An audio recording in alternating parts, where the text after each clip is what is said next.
আসসালামু আলাইকুম। আমি আজকে একটা বিশেষ কথা বলার জন্য আসছি।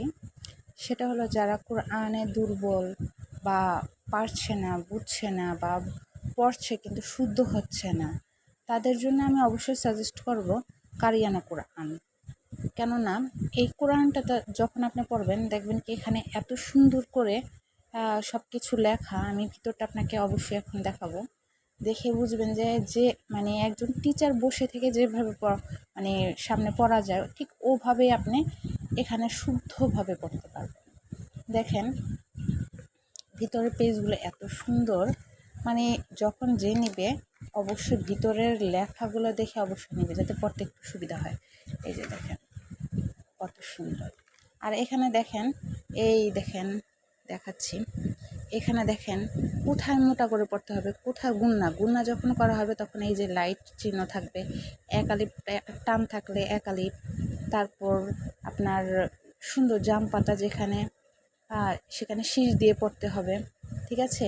তারপর এই যে এখানে নুন থাকেন, এটা অবশ্যই আপনার এখানে যে আপনার ইকফা করে পড়া, এই ইকফাটা একেবারে খুব ইম্পর্টেন্ট। কেননা সবাই আমরা যারা নর্মাল কোরআন পড়েছিলাম তখন কিন্তু এই ইকফার জিনিসটা আমরা বুঝতাম না। দেখেন এখানে এই ইকফা যখনই করা লাগবে তখনই ইকফা না করলে অনেক বড় গুনাহ হয়, তো সেক্ষেত্রে আমরা এটা জানতাম না। তো আপনারা যারা মানে এই কোরআনটা পড়বেন খুব ইজিতে, এই যে এখানে নুন, এখানে আমরা তো হামজা জবরা আ মিলবে নুনের সাথে আন বলছি, আন হবে না আং হবে, ঠিক আছে। এই জিনিসগুলো খুব সুন্দরভাবে বোঝানো আছে, আপনারা খুব সহজে পড়তে পারবেন। যারা কোরআন পড়েছেন আগে কিন্তু শুদ্ধ হয় নাই, তারা অবশ্যই এই কোরআনটা পড়লে 100% শুদ্ধ হবে। আর এখানে দেখেন কোথায় দম ফালাইতে হবে, এই জন্য এখানে এত সুন্দর করে লেখা আছে। আপনি যখনই মানে দম ফালাইতে যাবেন, এই দেখেন অনেকে তো আমরা দম কোথায় ফেলতে হয় আমরা শুধু নাম্বারে, এই দেখেন এখানে লেখাই আছে, এখানে সুন্দরভাবে লেখা আছে কোথায় কি করতে হবে।